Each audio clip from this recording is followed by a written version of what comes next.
Bienvenue au Bulletin des régions. Au sommaire, cette semaine, à Berthierville, on se dote d'un plan d'aménagement jusqu'en 2050.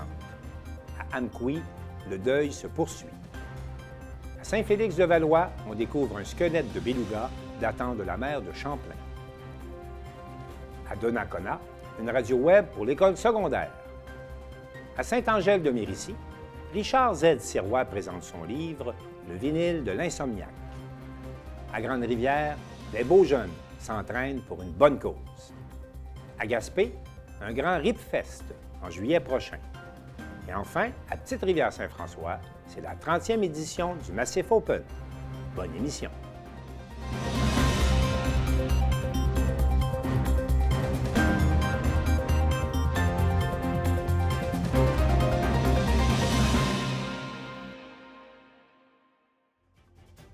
Le Bulletin des régions est réalisé grâce à la collaboration des télévisions communautaires autonomes associées à Cogeco. Vous verrez donc, au cours de la prochaine heure, des reportages qui vous proviendront de partout au Québec.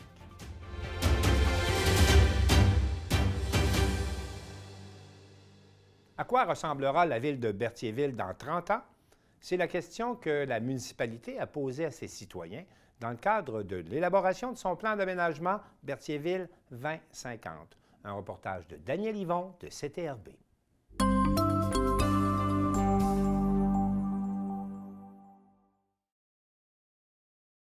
Premièrement, tu es content de l'assistance? Tu es content de voir les gens? Très heureux, très heureux. C'est au-delà de mes espérances. La salle était presque pleine. On avait plus que 100 places. OK, c'est bon. Ouais.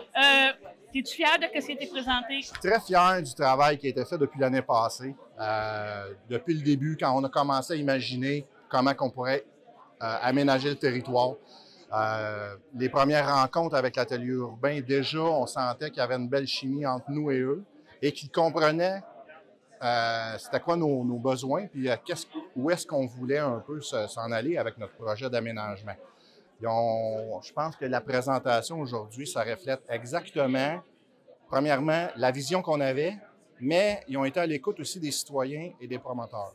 Donc, ils l'ont dit, ils ont été à l'écoute, ils ont pris des suggestions, ils ont pris ce qui se fait ailleurs aussi, parce que quand quelqu'un disait on devrait avoir tel type d'aménagement, bien, ils sont allés voir ailleurs, ils ont regardé ce qui se fait, mais il y a aussi des choses qui sont vraiment novatrices, là. Il y a vraiment des éléments qui ne font pas partie de paysages qu'on connaît déjà au Québec. Donc, comme le dit tantôt Louis-Michel, c'est des choses qui pourraient être uniques, là. C'est une première au Québec. Donc, on a des éléments, même si on a un petit territoire, si on l'aménage comme il faut, ben, je pense que ça va devenir comme, disons, Une carte postale. Une carte postale, puis disons, un genre d'invitation aux gens à venir nous voir et dire, à Berthier, on pensait autrement. On pense autrement. Le thème, c'est Vision 2050. Oui. Comme tu as dit tantôt, je ne pense pas qu'il y en avait beaucoup qu'on va être là encore. Je ne penserais pas être encore à la mairie, mais c'est un beau leg que tu veux faire à la oui, ville. parce qu'il faut arrêter de se projeter juste de 4 ans en 4 ans d'une élection à l'autre. Il faut penser à ce qui s'en vient plus tard. Les gens qui ont bâti le territoire en 1700-1800, ben, eux autres, quand ils se sont établis, ils ont aménagé la rue Frontenac, ils ont aménagé le bord de l'eau et ils nous ont légué quand même quelque chose de superbe, la rue Frontenac avec l'architecture et tout ça. Ben, il faut aussi penser à cette vision-là. Puis il faut essayer de ne pas créer une disparité non plus entre l'image de Berthier avec les îles, avec l'eau, avec l'architecture. Il faut essayer de garder ça un peu. Puis moi, ce qui m'intéresse le plus là-dedans, c'est de recréer un peu des îlots de vie, de communauté, où les gens se connaissent, les gens s'établissent là, les familles, les personnes âgées, les personnes seules, mais tout le monde se côtoie dans un petit milieu. Tu peux aller chercher ta baguette de pain, tu peux aller au dépanneur à pied, en vélo, c'est sécuritaire. Les gens se connaissent, se surveillent un peu les enfants, ont un œil sur tout le monde, ont un œil sur le parc, sur la propreté, ça rend les gens fiers. Donc, c'est un petit peu dans cette optique-là. Toute la réglementation date de 1989-90. Donc là, on est en 2023.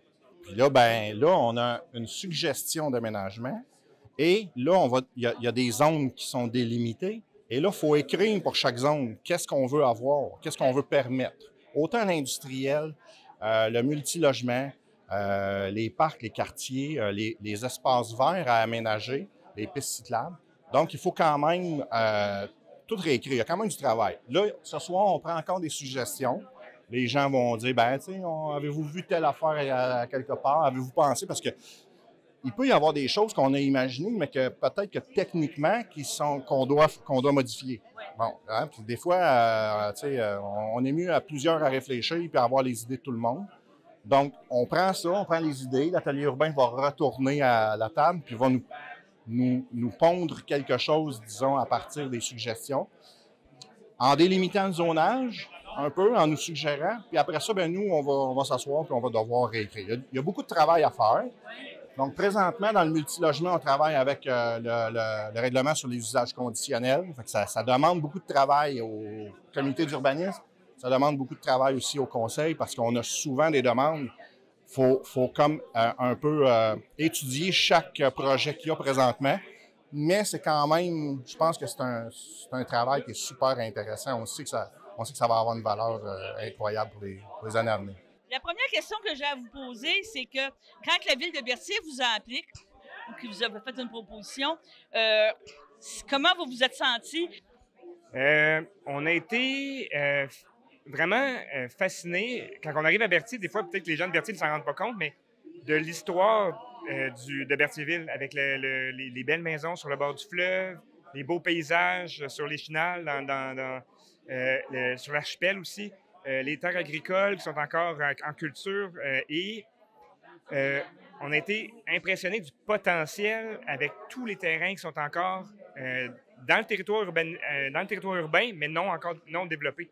Donc, on a été impressionnés par le potentiel de développement aussi. Ce qu'on veut faire, c'est encadrer lorsqu'un développeur achète une ancienne maison dans un vieux secteur de Berthierville, par exemple, que le développement qu'il propose soit mieux intégré au contexte, qui respecte l'échelle des bâtiments voisins, qui ne crée pas d'ombre dans les cours voisines, que le nombre d'étages soit similaire à ce qu'on retrouve dans le quartier, puis que le redéveloppement, dans le fond, de ces vieilles maisons-là se fasse au bénéfice collectif, pas simplement pour le bénéfice de celui qui développe. Le redéveloppement urbain, là, depuis environ 2 ans, là, il y a plein de villes au Québec qui se grattent la tête puis se posent la question comment on va faire pour gérer le redéveloppement urbain, la densification. Parce que là, il y a beaucoup de développeurs, il y a beaucoup de potentiel partout là, de redéveloppement. Puis les villes de partout au Québec se demandent comment on va le faire, comment on va permettre au développement de se poursuivre, mais de la bonne façon. Okay. Là, vous avez amené des choses innovantes, des quartiers plus verts. C'est vers vraiment ça qu'on s'en va. C'est qu'est-ce que les gens demandent, c'est qu'est-ce qui va faire que les gens vont revenir à Berthierville. Ce qui est le fun ici, avec la démarche qu'on a faite, c'est que il y a eu plusieurs ateliers. Il y a eu beaucoup d'ateliers avec des citoyens, des développeurs, avec le conseil municipal, avec plein d'acteurs. Puis on leur a demandé, on leur a dit, c'est quoi que vous voulez, c'est quoi qui ferait en sorte que vous... Puis entre autres... d'avoir un endroit paisible, un endroit harmonieux, ou à ramener des activités aussi à Berthierville pour qu'on puisse avoir des commerces de proximité, etc. C'est toutes des choses qui ont été nommées. Puis, effectivement, de mettre en valeur ces éléments-là et aussi le paysage magnifique de Berthierville puis le fleuve, bien ça, on considère que ça va aider justement à ramener peut-être plus de citoyens à Berthierville. Proposer sur les panneaux... si tout se développait, là, évidemment, ça ne se développera pas tout, mais si cette division-là elle se ferait au complet, on peut penser qu'il y ait à peu près presque 2000 nouveaux logements. 2000 nouveaux logements, presque 4000 personnes, 4 à 5000 qu'on pourrait parler. Tout ça se développait, puis ça ne se développera pas tout. Là. Il va y avoir des bouts qui vont se développer, puis d'autres non. Mais effectivement, on peut s'attendre à ce qu'il y ait une population qui augmente beaucoup, mais pas jusqu'à doubler. Là, mais oui, on n'était pas dans une démarche où on imposait des idées. Les gens ont participé sans être en mode négatif. Ils étaient plus en mode constructif. Puis autant les développeurs qui veulent développer que les citoyens qui veulent maintenir les qualités qu'ils aiment actuellement. On réussit à trouver un équilibre. C'est-à-dire qu'on encadre le développement pour rassurer les citoyens actuels, mais on le permet par ailleurs pour rassurer les développeurs aussi. Donc, on trouve un équilibre là-dedans. Tout ça peut évoluer dans le temps. C'est pas figé, c'est un outil qui est fait pour évoluer, mais au moins, ça donne une direction à suivre.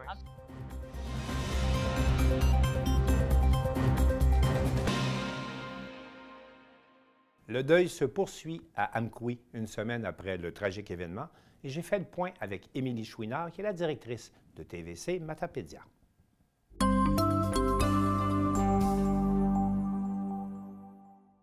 Émilie Chouinard, bonjour. Bonjour. D'abord, merci d'être avec nous aujourd'hui. Comment pourriez-vous qualifier l'état d'esprit des gens de Amqui une semaine après le drame? Bien, je dirais que la vie reprend son cours, hein. On sait que le temps, on ne peut pas l'arrêter, donc ça continue. Ouais. Je pense qu'avec la réouverture de la 132 qui a eu lieu vers le milieu de la semaine dernière, suite à l'enquête, tout ça, ça a comme ordonné un souffle, là, puis les gens ont repris la vie normale, je crois, là, dans la Matapédia. La 132 a été bloquée combien de jours chez vous? Presque 2 jours entiers. Ça a été libéré tard en soirée, le mardi soir, là, OK. suite au drame de lundi après-midi. Maintenant, on sait que dans ces petites communautés-là, un tel drame touche beaucoup de gens.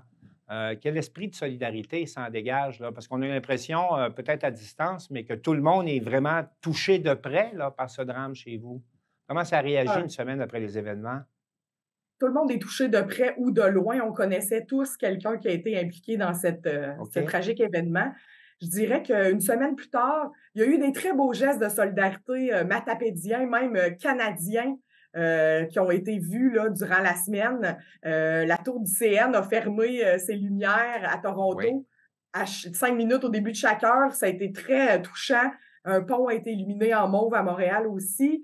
Vous avez reçu la visite du premier ministre et de tous les chefs des partis politiques. Qu'est-ce que ça fait comme Exact. effet quand on accueille ce genre de visite-là après un drame? Ben, on était contents de les accueillir. On sentait qu'ils étaient là pour les bonnes raisons, qu'ils étaient là par solidarité pour montrer l'appui du gouvernement, que c'était pas pour faire du capital politique là, sur le dos de la population. On sentait qu'ils étaient vraiment là, qu'il n'y avait aucune partisanerie. Notre député du Parti québécois avec son chef, le premier ministre, les 2 autres chefs des partis étaient là. C'était impressionnant à voir, je vous dirais, parce qu'on n'a jamais vécu ça dans la Matapédia. C'est pas quelque chose de commun dans notre région de recevoir Oui. tout ce monde-là avec leur garde du corps. Ils étaient près d'une vingtaine là, de personnes arrivées en limousine. On a bloqué un tronçon de la 132 où les événements ont lieu pour que les gens puissent aller se recueillir. Puis le premier ministre est débarqué là, sur la 132, bain de foule. C'était très impressionnant, je vous dirais, parce que, vous le savez, hein, Martin, nous, on n'est pas tant équipés pour faire du direct live sur la télé. Donc, ici au bureau, on était 2 employés qui regardaient RDI en continu. Puis c'était fascinant de voir qu'on voyait notre équipe à la télé, tu sais, sur un canal Oui, nouvelle absolument, en parce que continu. la tragédie a fait en sorte que vous avez été presque le centre du monde médiatique là, pendant un certain temps. En Alors, effet, c'était de vous voir en direct sur RDI. Oui, ça fait quand même un certain effet. c'est irréel. C'est vraiment irréel. Puis, tu sais, nous, on a des grandes vitrines devant la TVC, puis on a vu sur le boulevard où c'est arrivé. Donc, on faisait juste un pas de recul, puis on était comme, mon Dieu, ce qu'il y a à la télé en direct, c'est dans ma cour, là. Tu sais, c'est là, là.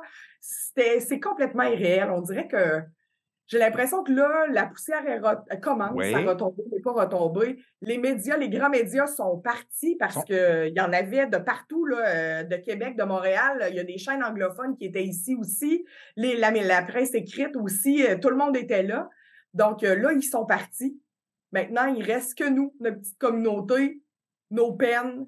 Il faut apprendre à se relever, je pense, de tout ça. Et comment pensez-vous que va se vivre le deuil maintenant qu'il est moins médiatisé? Ici, on est une communauté extrêmement serrée, la Matapédia. Tout le monde se Oui. connaît, tout le monde s'entraide. Je pense que c'est la force, c'est ce qui fait qu'on va rebondir après ce tragique événement. C'est sûr que là, il y a des nouvelles qui sont tombées. Il y a une 3e Oui. victime qui a été annoncée Et je pense en qu'il y a début encore de des gens semaine. qui luttent là, contre Oui. la mort présentement également chez vous. Là. Oui. On a Ouais. une dame là, qui est toujours aux soins intensifs à Québec aussi, là, qui est entre la vie et la mort, puis on n'a pas tant de nouvelles de ce côté-là. Une 3e victime qui est tombée Oui. en début de semaine. J'ai l'impression qu'on n'a pas fini d'en entendre. Là. Il y a des choses qui sortent dans les médias tranquillement, pas vite. L'enquête suit son cours. Vendredi dernier, il y a eu une messe en solidarité là, où il y avait des centaines de personnes qui s'étaient réunies à l'église d'Amqui. Puis par la suite, la municipalité a invité tous les gens à aller au parc de la ville d'Amqui. Là, on a un gros parc en plein centre-ville. Oui. Puis on a fait une chaîne humaine avec tout le monde avait soit un lampion cellulaire allumé, une lampe de poche. C'est près de, je dirais, près de 600 personnes, 700 personnes qui se sont rassemblées pour faire toute la chaîne humaine, tout le tour du parc. C'est très touchant de voir que tout le monde se sent interpellé, tout le monde veut faire quelque chose, tout le monde veut aider à consoler les gens qui sont plus touchés, je dirais. Oui. Il y a des belles marques de solidarité, il y a des campagnes de sociofinancement qui ont été amorcées pour la famille qui avait les petits-enfants, les parents et les grands-parents. Là, il y a 2 campagnes de sociofinancement qui circulent en ce moment. Donc, la communauté se ressoude suite à ces événements. Dites-moi, parfois, ce genre d'événement également provoque beaucoup d'insécurité. Est-ce que les gens ont recommencé à marcher sur la route? Les gens ont recommencé à marcher. Je crois que les gens ont plus conscience qu'ils sont putain... Tu sais, on ne pouvait pas s'imaginer qu'un drame comme ça pouvait arriver à Amqui. Nous, je dirais, en tant que parents, moi, j'ai des enfants qui passent par là quand ils reviennent de l'école. Je tremble à tous les jours depuis lundi dernier. Je sais que ça ne réarrivera pas. Je sais que... Mais on a toujours le petit moment de « Oh mon Dieu, c'était pédagogique lundi. » Nous, lundi dernier, le 13 mars, donc il n'y avait pas d'enfants qui sortaient de l'école à cette heure-là. Et Dieu merci, parce que ça aurait pu être autrement tragique que ça l'a été, là. Bien, oui, les gens ont repris possession du centre-ville d'Amqui tranquillement. Je dirais, les gens, on a un recueillement, je pense, une pensée pour les victimes à chaque fois où on passe. J'ai l'impression que, tu sais, il y a encore pas des débris, mais des gestes, là, tu sais, des choses, on voit qu'il y a une rambarde. On voit qu'il est arrivé quelque chose. Il y a des fleurs d'accrocher un peu partout, des toutous sur les bancs. Fait que, tu sais, il reste que c'est encore très frais comme événement. La cicatrice est encore très vive. C'est ça. Le temps va arranger les choses, je crois. Émilie Chouinard, merci d'avoir été avec nous pour faire le point. Et puis, je pense qu'au nom de toutes les stations communautaires qui participent à l'initiative du Bulletin des régions, je vous envoie d'abord nos sympathies, nos condoléances. Puis, je vous souhaite un bon retour aux choses. Merci. Merci à vous. C'était Émilie Chouinard, la directrice générale de TVC Matapédia.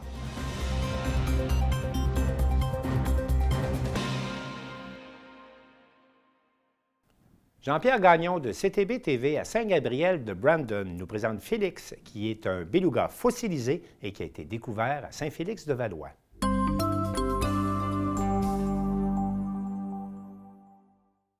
Alors bonjour, c'est avec plaisir cet après-midi que je me retrouve avec le personnel de CTB TV pour venir vous raconter une histoire. C'est une très, très belle histoire qui a pris son origine au cours du mois de juillet 2021. Alors, je vous la raconte. C'est le 25 juillet 2001, en effectuant des travaux hydro-agricoles, une avicultrice de Saint-Félix-de-Valois découvre ce qui semblait être, à prime abord, des roches. Elle investigue, elle regarde, elle cherche pour savoir qu'est-ce que c'est dans sa tranchée. Et il s'avère que ce ne sont pas des roches, ça semble être plutôt des os. Intriguée, notre avicultrice qui s'appelle Mme Monique Hainaut se questionne et elle apporte ses premiers os qu'elle a trouvés dans sa tranchée à la maison et commence à faire une démarche de recherche. Elle cherche, elle communique avec Communication Québec, elle communique avec différents ministères et personne ne sait trop quoi lui répondre. Et elle se doute qu'elle a quelque chose d'assez solide, elle a quelque chose d'inusité en main. Et on lui apporte des réponses comme on pense que c'est des os de vache ou c'est peut-être des os d'orignal, un orignal ou une vache qui est morte là. Mais Monique n'est pas satisfaite, elle continue. Et à un moment donné, son beau-frère, qui travaille dans un ministère dont je ne me rappelle pas du nom à Québec, lui dit « Pourquoi tu ne communiquerais pas avec la Société de paléontologie du Québec, qui est à l'UQAM? » Ce qu'elle fait, communique avec la Société de paléontologie, et là, on lui dit écoute, on va peut-être dégager une équipe pour aller voir chez toi qu'est-ce qui se passe avec ça. » Et Monique a bien hâte. Le premier dimanche du mois d'août 2001, elle s'attend à voir arriver une ou deux voitures de scientifiques qui vont venir valider, voir ses os et venir voir sa découverte. Mais c'est un autobus qui arrive, une équipe de scientifiques de l'UQAM qui débarque chez elle un dimanche après-midi et qui vont voir le site. C'est évidemment, pour Monique, quand elle le raconte si bien. Elle dit « J'ai le trac parce que je me dis, oups, il y a un autobus de scientifiques qui arrive chez moi et je suis pas vraiment sûr. J'espère que ce n'est pas des os de vache ou des os d'orignaux parce que je vais avoir dérangé tout ce beau monde-là pour rien. » Et l'équipe commence à travailler, commence à investiguer et il s'avère assez rapidement que ce sont des os d'un beluga qui étaient enfouis là. Là, l'équipe commence à faire des travaux d'extraction, des travaux de récupération de ces ossements-là. Et les premiers résultats qu'on nous en apporte, c'est que ce serait un beluga qui est mort là il y a 10 700 ans, à l'époque où est-ce que la mer de Champlain avait ses limites dans les environs de Saint-Félix-de-Valois. C'est évidemment une grande découverte et les travaux d'extraction durent à peu près 1 mois. Ce dont je me souviens, c'est que le 23 août 2001, une entente est signée entre la Société de paléontologie et Mme Monique Hénault pour comment est-ce que vont se dérouler les travaux et qu'est-ce qui va se passer après avec le squelette fossilisé ensuite. À signaler, c'est que Mme Hénault, c'est un geste très généreux parce que Mme Hénault aurait pu dire, elle aurait pu vendre ça à des firmes privées ou des collectionneurs, un fossile d'une telle valeur, et elle a décidé d'en faire don à la Société de paléontologie du Québec. À l'époque, je ne veux pas oublier, c'est toujours dangereux quand on nomme des noms, mais à l'époque, les travaux sont dirigés par M. Serge Lebel, qui est de l'UQAM. Il y a un autre scientifique qui s'appelle aussi M. Gilbert Prichonnet. Toute cette équipe de scientifiques-là, jusqu'à la première semaine de septembre 2001, vont procéder à l'extraction des ossements de Félix. On l'a nommé Félix ensuite, le beluga. Évidemment, la première demeure de Félix va être l'UQAM, Société de paléontologie, amène Félix à l'UQAM pour l'exposer. Et là, évidemment, il y a l'émission Découverte, il y a même Québec Science, il y a les journaux régionaux, l'Action, l'Expression à l'époque, font grand bruit avec cette histoire-là parce que, évidemment, ça confirme les limites de la mer de Champlain. C'est quelque chose, évidemment, qui a comme chambardé la cartographie et tout ça. La première demeure de notre Félix va donc être l'UQAM, la Société de paléontologie à l'UQAM. Et ensuite, autour de 2007-2008, Félix déménage au Biodôme à Montréal, où il va rester jusqu'à temps que le Biodôme entame des travaux autour de 2016-2017. Et là, Félix va prendre la route du groupe de recherche sur l'éducation des mammifères marins à Tadoussac, où il est depuis. C'était un travail de grande envergure de tout faire ça. Et là, ça a eu des répercussions où est-ce que moi, j'arrive en scène avec un auteur lanaudois qui s'appelle M. Louis Trudeau. C'est qu'en 2019, on rencontre Mme Monique Hénault et en ne voulant pas que cette belle histoire-là se perde, on lui a offert de faire un livre avec ça. Et le livre qui en a résulté s'appelle « L'Odyssée de Félix le Beluga », un livre d'à peu près 160 pages qui relate complètement, qui relate toute l'histoire à partir du 25 juillet 2001. Et le lancement du livre s'est fait le 25 septembre 2021, soit à peu près 20 ans, un petit peu plus que 20 ans après la découverte. Et ça nous a amené avec l'équipe, c'est-à-dire le co-auteur et moi, avec Mme Monique Hainaut, avec M. Jean-Claude Duclos, que je dois nommer ici. Jean-Claude Duclos est toujours un paléontologue, archéologue, qui était président de la Société de paléontologie à l'époque, mais il s'est joint à nous dans l'aventure du livre aussi. Il a pu nous donner de la documentation. Et le photographe qui a tout documenté en images à partir de la découverte des travaux d'extraction et tout ça.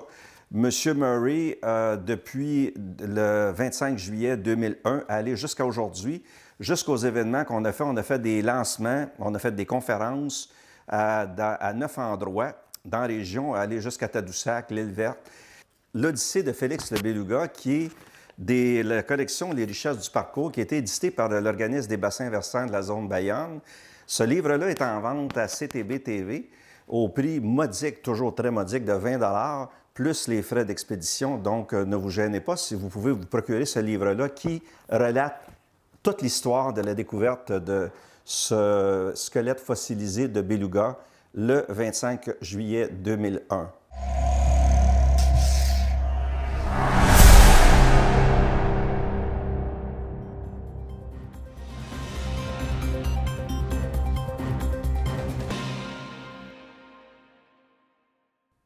À l'école secondaire de Donnacona, dans Port-Neuf, on a inauguré une radio étudiante web. On vous présente un reportage de Danick Julien de CJSR.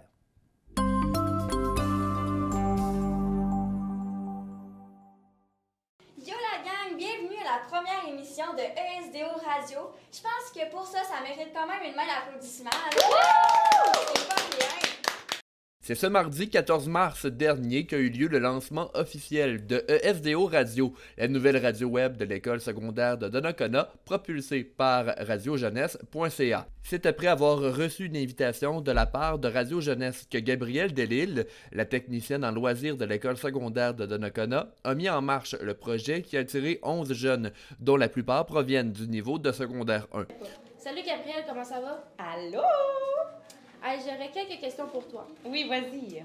Parce qu'on sait quand même beaucoup de choses sur toi, mais il manque quelques infos. En fait, pourquoi toi t'as décidé de t'occuper de la vie étudiante? 2 émissions distinctes seront présentées chaque semaine jusqu'à la fin de l'année scolaire. Voici l'étudiante Daphné Lachance qui présente cette nouvelle grille horaire. Le mercredi, nous aurons une émission de la matinée endiablée. La matinée endiablée seront 2 équipes qui réaliseront cette émission en alternance une semaine sur 2. Premièrement, il y aura la gang à Rose qui feront des émissions avec des chroniques de voyage, d'environnement, de jeux et d'invités. La gang à Zoé, quant à eux, parleront de sport. On pourra écouter la mission de la matinée endiablée le mercredi de 8h15 à 8h45 et les rediffusions le samedi dimanche à 10h jusqu'à 10h30. Pour la playlist, on pourra les écouter le jeudi à 8h15 à 8h45. La playlist est une émission musicale avec Léane et Mégane. Les rediffusions seront le vendredi et le lundi à 16h15 jusqu'à 16h45. Pour nous écouter, vous pouvez aller sur la radiojeunesse.ca sous l'onglet Radio Web puis sélectionner l'école secondaire de Donnacona. Bonne écoute! La radio a été conçue de toutes pièces par les étudiants qui ont trouvé le nom, mais également le logo avec l'aide de l'équipe de Radio Jeunesse. Jérémy Garcia nous le présente. On va commencer par les cornes. Donc, les cornes sont signe du diable, donc le logo de l'école. Le casque et le micro, c'est pour signifier la radio. C'est notre radio, c'est la radio web, donc le micro et le casque. ESDO, eh bien, c'est nous autres, c'est École secondaire de Donnacona. Et puis voilà, Donnacona, c'est le D en rouge dans le micro. Voici. Merci. Les équipements permettant la radiodiffusion, comme les micros par exemple, ont été fournis par radiojeunesse.ca qui souhaite permettre aux étudiants et étudiantes de faire entendre leur voix. Le projet a débuté à Gatineau et au fil des ans a permis à plusieurs autres radios de débuter leur activité partout au Québec. Voici Nathalie Bernard de Radio Jeunesse à ce sujet. Radio Jeunesse a sa propre antenne à Gatineau, Ottawa. Et ce projet de radio web a permis d'ouvrir 14 radios à travers le Québec, ce qui fait que chaque mois, les jeunes vont se rencontrer pour faire une grande émission commune, rencontrer les personnalités, les artistes qu'ils désirent. Et ici, à Donnacona, ils sont uniques, là. Ils commencent, donc c'est vraiment le début d'un grand projet. Pour Mme Bernard, les radios étudiantes aident à la relève dans le monde radiophonique. La voici à nouveau. Oui, parce que la radio sera toujours la radio. La radio, c'est simple, c'est accessible, c'est facile. On peut faire de la radio en 30 secondes, en direct dans une station, et c'est possible. Et la relève était moins présente. Et à Radio Jeunesse, on les débute à 10 ans. Là. Donc, à 9, 10, 11, 12, 13, ils font des camps de jour, ils font des camps d'été, ils font des semaines de relâche. On donne la formation, on les met beaucoup dans des contextes très ludiques et éducatifs. Donc, ils apprennent tout bonnement, ce qui fait que plusieurs de ces jeunes-là qui sont aujourd'hui dans les médias, déjà à 11-12 ans, ils avaient rencontré plein de vedettes, ils avaient rencontré le premier ministre, des députés. Donc, pour eux, c'est un beau bagage. Chaque année, de nouveaux étudiants pourront embarquer dans le projet de la radio ESDO. C'était Danick Julien pour CJSR.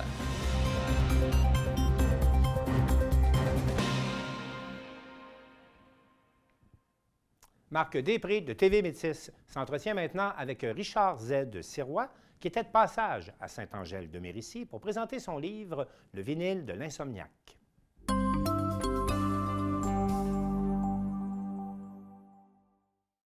Eh bien, Richard Z. Sirois, donc on se trouve à la Bibliothèque municipale de Saint-Angèle-de-Mérici, où aujourd'hui, vous avez donné une conférence. Oui, bien, j'ai eu une belle invitation il y a quelques semaines de venir faire une conférence ici. Puis je suis content parce que ça tombe exactement, presque jour pour jour, le jour de la sortie de mon livre qui s'appelle « Le vinyle de l'insomniaque », qui est sorti le 6 mars l'année dernière. On est le 5 aujourd'hui, fait que c'était comme un petit clin d'œil pour souligner le premier anniversaire de ce livre, parce que ma passion dans la vie, c'est beaucoup la musique, le rock, et j'ai beaucoup de vinyles chez moi. Je me sers de ça pour la radio, puis je m'en suis servi pour écrire un livre. Et ce livre-là, on peut dire un grand merci à votre fils. Là. Oui, bien, ce qui est arrivé, c'est que quand la pandémie est arrivée, bien sûr, il n'y avait plus de travail en radio, en télé, j'avais plus de contrat. Un moment donné, j'ai écrit un petit texte pour souligner la date anniversaire du décès de mon père. Ça faisait 3 ans que mon père était décédé. Mon garçon, qui avait 20 ans, me dit « Papa, c'est bon ce que tu as écrit sur mon grand-père. J'ai aimé ça. Tu as écrit des beaux textes, c'est touchant, émotif. » Puis là, je dis « Ouais, mais oui, j'ai aimé ça, c'est sûr. C'était mon père. J'ai écrit quelque chose de touchant. » Puis là, mon garçon me dit « Tu devrais écrire d'autres choses. » Puis là, je dis, je sais pas sur quoi écrire. Tu sais, j'étais comme ça, j'ai publié ça sur Facebook. T'sais. Il dit, écris sur ce que t'aimes. Puis là, ça a été un déclic instantané, écris sur ce que t'aimes. J'ai réalisé qu'autour de moi, j'aimais la musique, j'aimais le rock. J'ai fait 30, 40 ans de radio ou presque. J'ai rencontré plein de personnalités, j'ai vu plein de shows. Fait que je me suis mis à écrire une petite chronique par jour sur Facebook il y a 2 ans exactement. Puis ces chroniques-là, tranquillement, j'ai eu une offre d'un éditeur pour le publier en livre. Ensuite, j'ai eu une offre pour que ça devienne un show radio. Fait que juste à partir de ce que mon garçon m'a dit, écrit sur ce que t'aimes, ça a complètement changé ma vie par la suite. Il faut dire que vous avez une grande collection, là, au moins de 4000 vinyles. Oui, mais j'en ai à peu près 4000, mais c'est pas tout bon. Tu sais, je suis un peu comme un conservateur. C'est-à-dire qu'on m'en a donné beaucoup, j'en ramasse beaucoup. Et je me vois un peu comme un conservateur de musée. C'est-à-dire que ce que j'ai, c'est pas tout ce que j'écoute de jour en jour.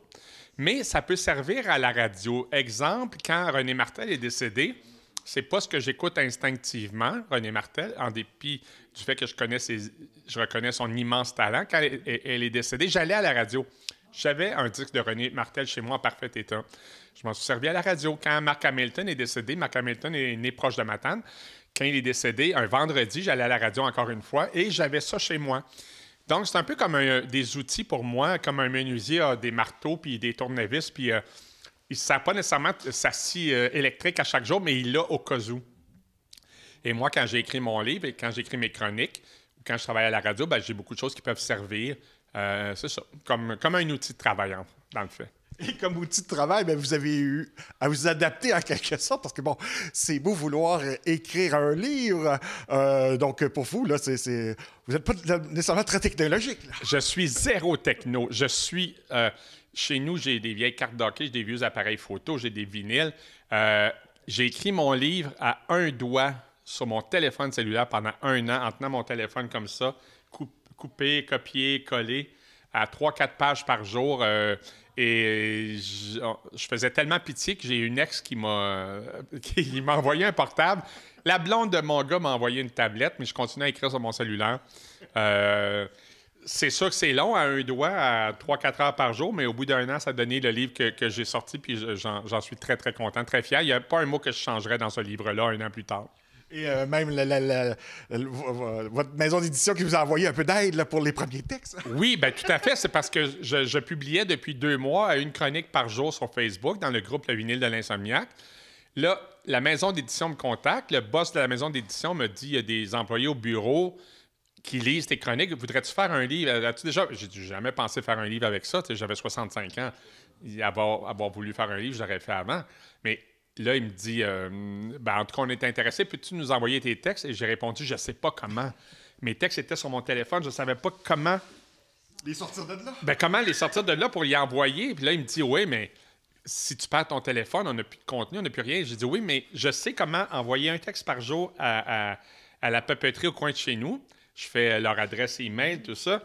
Mais tout envoyer mes textes sur mon téléphone, je ne sais pas comment. Et là, ils ont envoyé à Matane de Laval une employée, une éditrice qui est venue passer 2 jours complets chez nous pour récupérer tous mes textes qui étaient dans mon téléphone.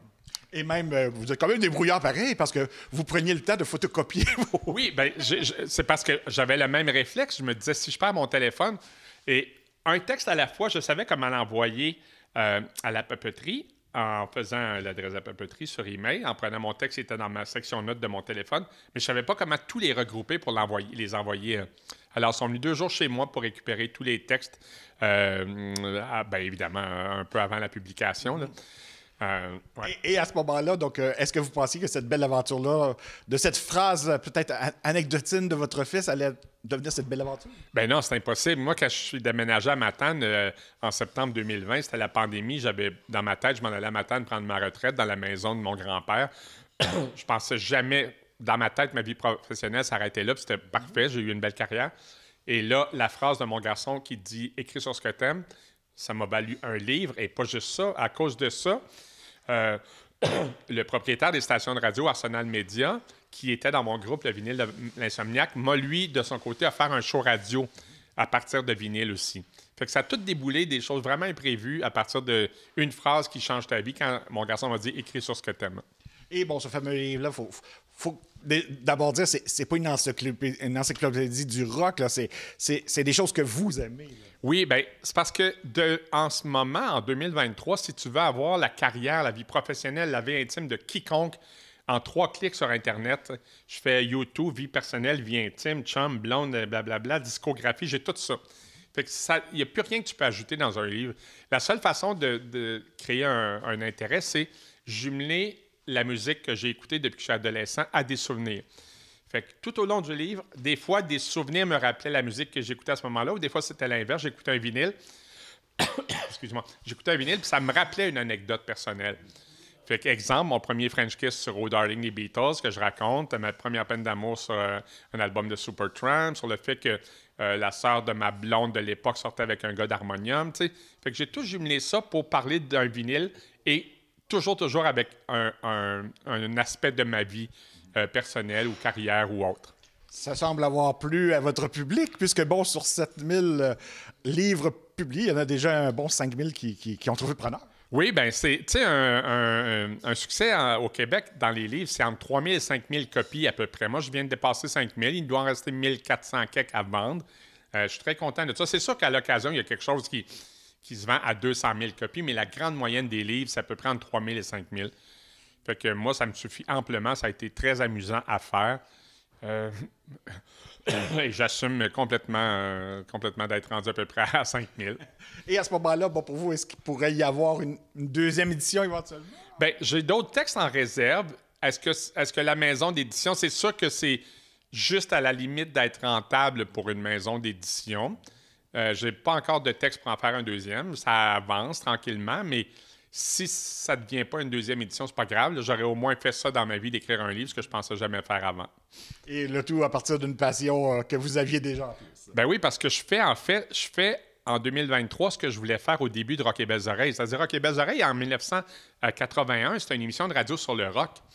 S'il y a le mot rock dans Rock et Belles Oreilles, c'est parce qu'on parlait de musique d'abord et avant tout. Quand j'ai rencontré Guy, on écoutait les mêmes disques, la même musique, on allait voir les mêmes shows. On a commencé à se parler à l'université en fonction de la musique. Le premier titre de notre show radio, c'était le rock de A à Z avec Guy Lepage, Richard Z. Sirois, d'où le A et le Z dans nos noms pour faire de A à Z. Puis il y a trop d'affaires de A à Z. C'est devenu Rock et Belles Oreilles, mais le Rock et Belles Oreilles faisait référence à une bande dessinée qui s'appelait Rock et Belles Oreilles à l'époque. Et il y avait le mot rock dans le titre. C'est juste pour ça que l'émission... Mais d'une émission de radio sur la musique, c'est devenu ce qu'on a connu par la suite. Mais je fais aujourd'hui ce que je voulais faire en 1981. C'est un peu bizarre d'avoir fait tout ce détour-là dans la vie pour revenir au point de départ. Et en plus de ça, je viens vivre dans la maison où je suis né. Fait que... Et on trouve votre page sous quel nom à ce moment-là? Le vinyle de l'Insomniaque. Oui. Puis le livre, aux dernières nouvelles, il est à peu près partout encore. Là. Il n'y aura pas une autre édition, mais il doit en avoir à peu près 1400 disponibles dans les librairies du Québec. Donc, si on va essayer de mettre la main dessus, on le fait maintenant. Oui, parce que, exemple, j'étais à Matane hier, mais il en reste 4 copies. Fait que, il y en avait chez Audition Musique Rimouski, il y en avait à librairie L'Alphabet Rimouski, dans les Archambault, les Renaud-Bré, mais tranquillement, ça approche de la fin. Mais il y en a encore. Donc, faisons vite. Dépêchez-vous. Le vinyle de l'Insomniaque. Et des conférences comme aujourd'hui, est-ce que vous en faites plusieurs? Oui, j'en ai plusieurs à venir. 1er avril, une librairie 100% musique à Montréal qui s'appelle Résonance. Le soir du 1er avril, avec la gang de Famille Rock, Géo Giguère, Pop Rock. J'ai signature, je fais le Salon du livre d'Edmondson au Nouveau-Brunswick tous les jours à la fin avril. À Joliette, chez Villeneuve Audio-Vidéo. C'est à la pièce. Des fois, ça s'ajoute. Des fois, je suis invité. Des fois, je m'invite. C'est vraiment à la pièce comme ça. J'en ai pas mal à venir. Là. Et si quelqu'un veut vous inviter, on fait comment? Me contacter sur Facebook. Je suis sur Facebook, puis juste à m'écrire, puis on essaie de voir comment... Tu sais, des fois, c'est pas évident. À cause des distances, les déplacements sont à mes frais. Fait que, des fois, je me dis, pourquoi tu viens pas à Carleton? Pourquoi tu viens pas en Abitibi? Pourquoi tu viens pas... J'ai eu 3 invitations aujourd'hui, mais... Tu sais, aller en Abitibi, de Matane, premièrement, je fais de la radio la semaine. En même temps, il y a l'essence, il y a les déplacements, l'hébergement. Tu sais, j'essaie juste, au moins, si on arrive à payer les dépenses, tu sais, je ne veux pas faire d'argent avec ça. Quand j'arrive à payer mes dépenses, c'est correct. Donc, on invite les gens qui veulent vous accueillir à entrer en contact avec vous. Je suis facile à trouver. Merci beaucoup. Ça fait plaisir.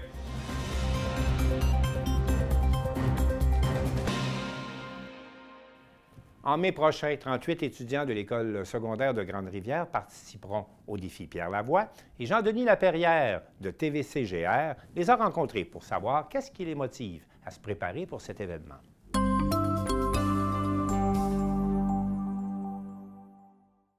Les 13 et 14 mai prochains, 38 étudiants de l'École secondaire du Littoral participeront à la course du Grand défi Pierre Lavoie. Je suis allé à la rencontre de 8 étudiants pour savoir ce qui les motive à faire cet événement.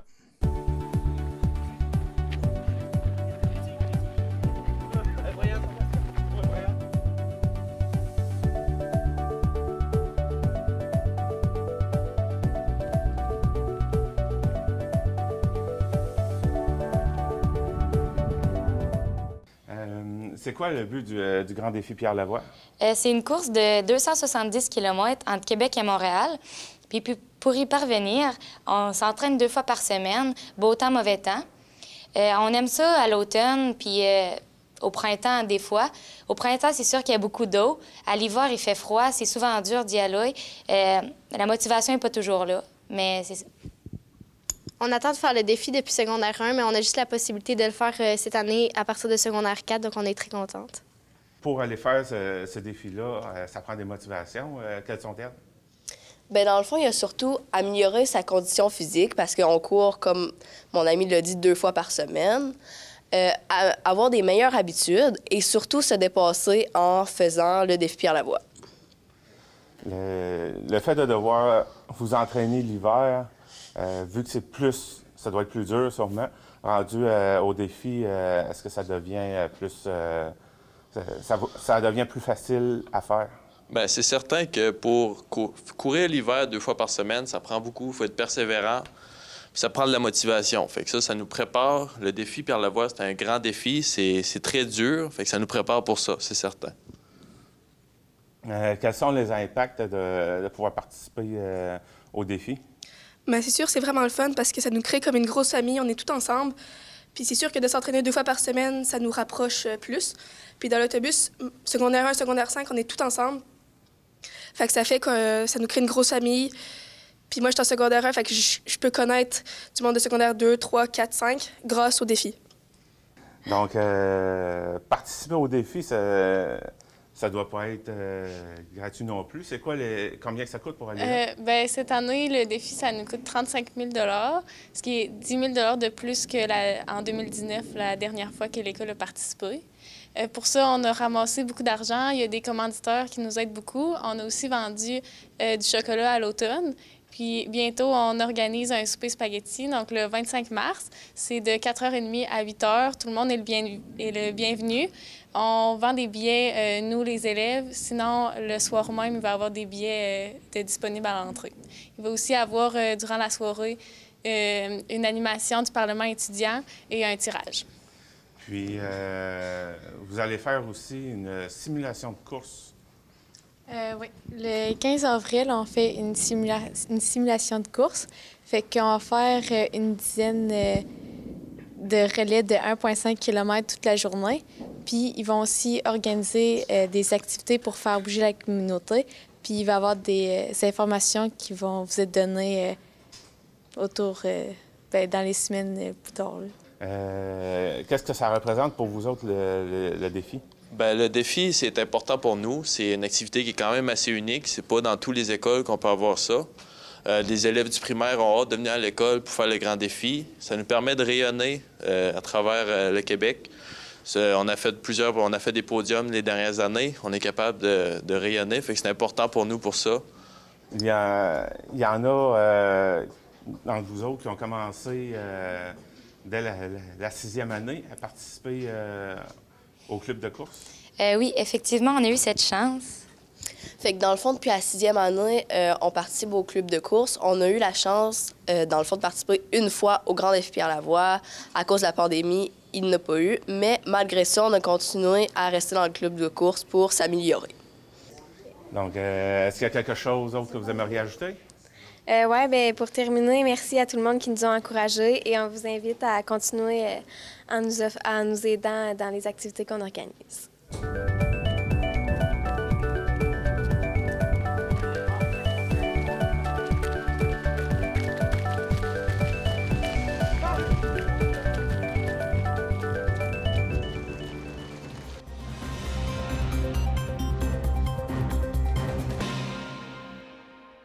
En juillet prochain, à Gaspé, on vous proposera un nouvel événement, le RIPFest gaspésien. Et Télé-Gaspé a enquêté là-dessus.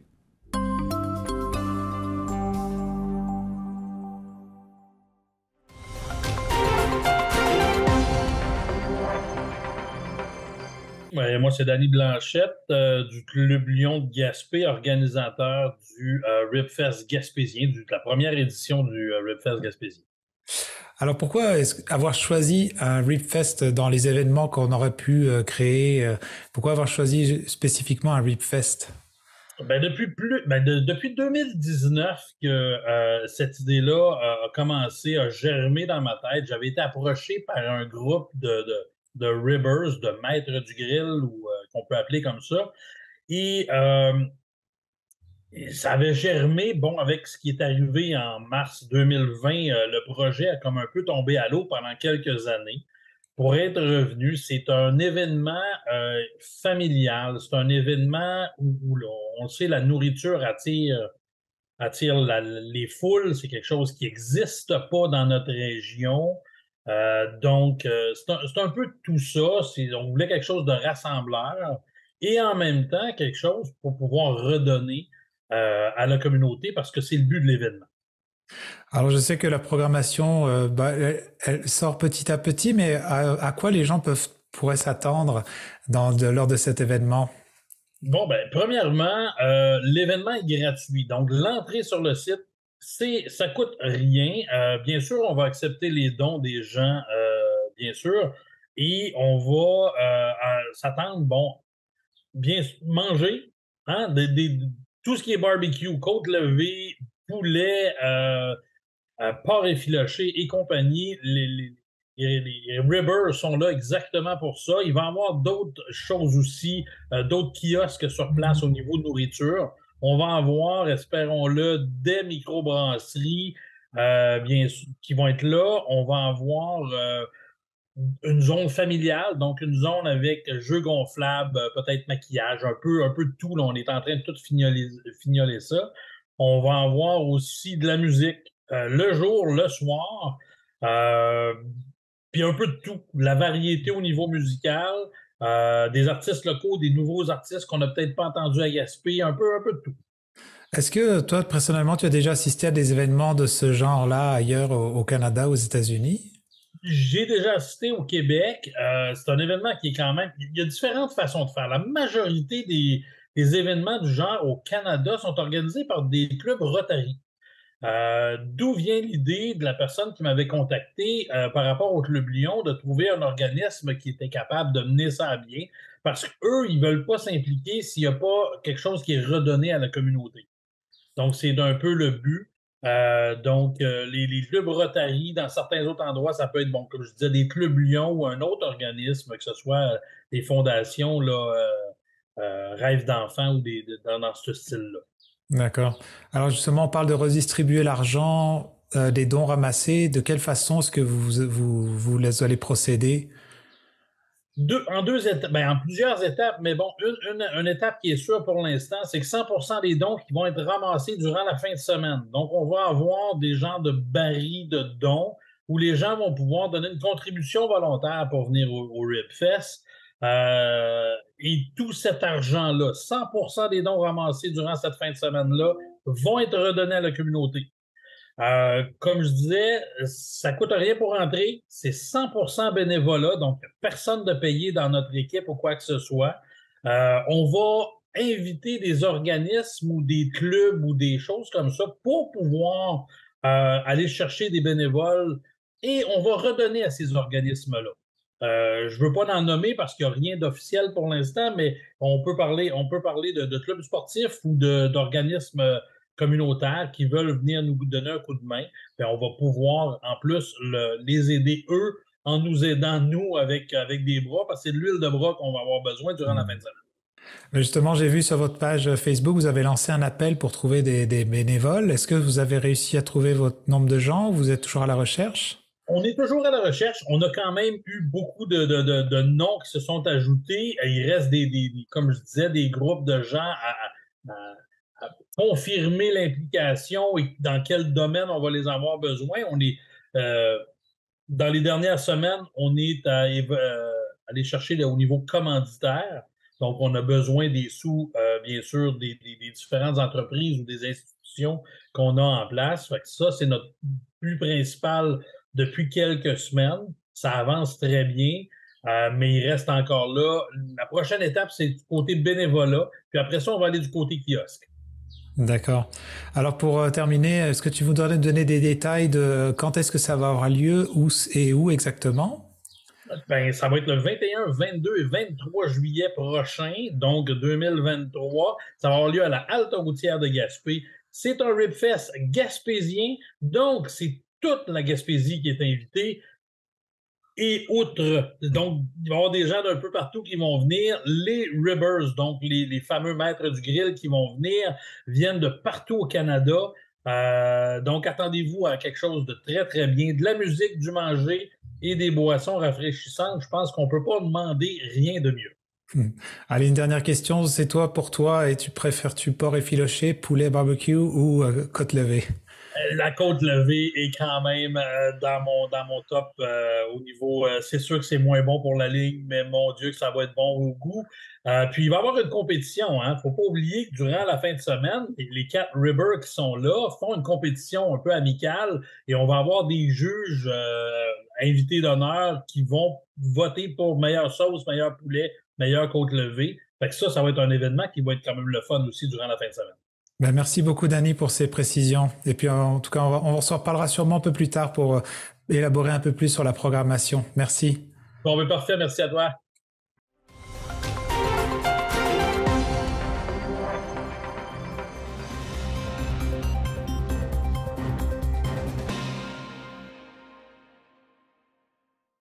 Une fois n'est pas coutume, alors je vous présente un reportage que j'ai réalisé pour TVCO. J'ai rencontré Isabelle Vallée du Massif de Charlevoix pour parler du Massif Open qui aura lieu le 25 mars prochain.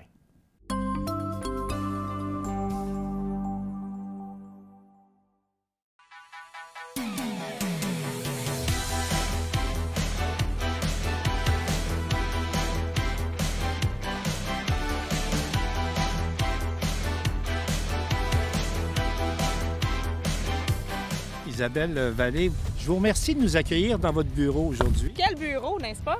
Pour parler du Massif Open. Oui, exact. 30e édition du Massif Open cette année. Dites-moi, qu'est-ce qui est particulier dans le Massif Open? C'est quoi comme événement? Parce que c'est pas une compétition de haut niveau, de haut calibre. Là. Exact. Le Massif Open, on l'a dit, c'est un Open. Ça veut dire que c'est à la base un défi amical. C'est un défi un défi sportif qui réunit des gens de tous les niveaux et de toutes les habiletés.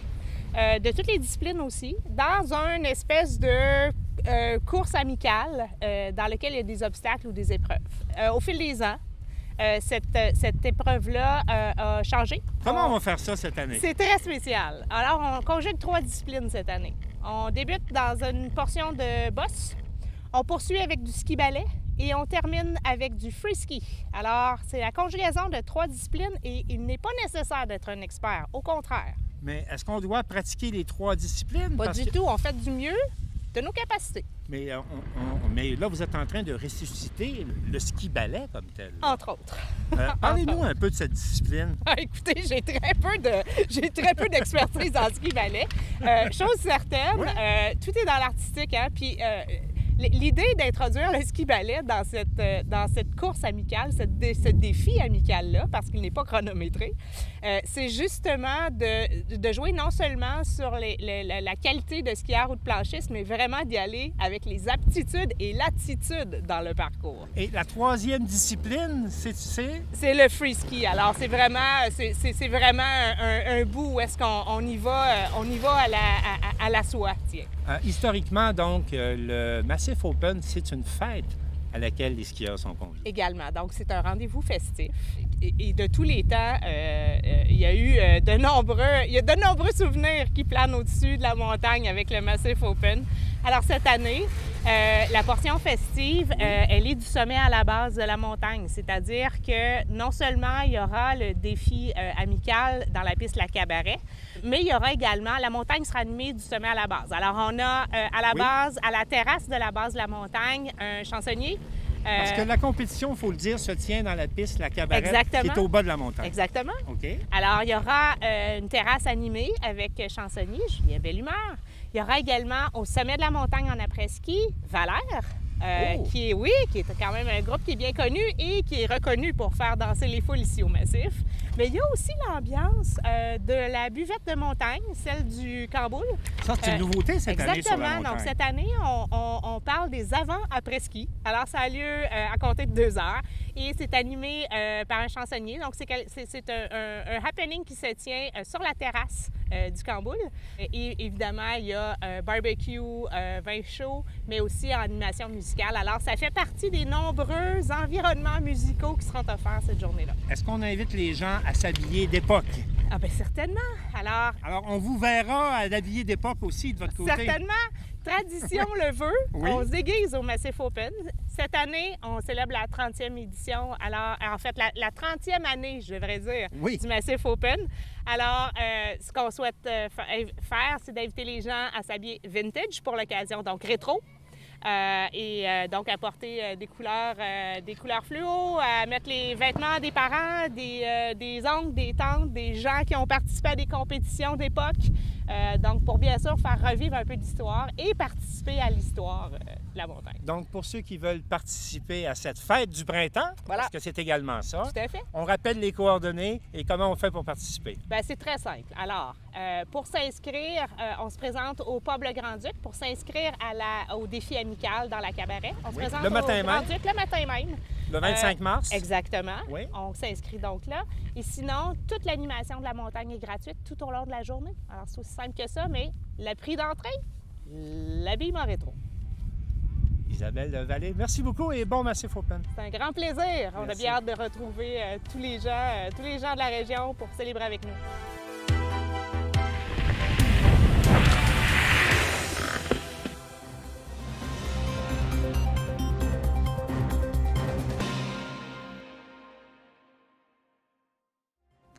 Alors, c'est tout pour cette semaine. On espère que ça vous a plu. Et au nom de toute l'équipe, je vous dis à la prochaine.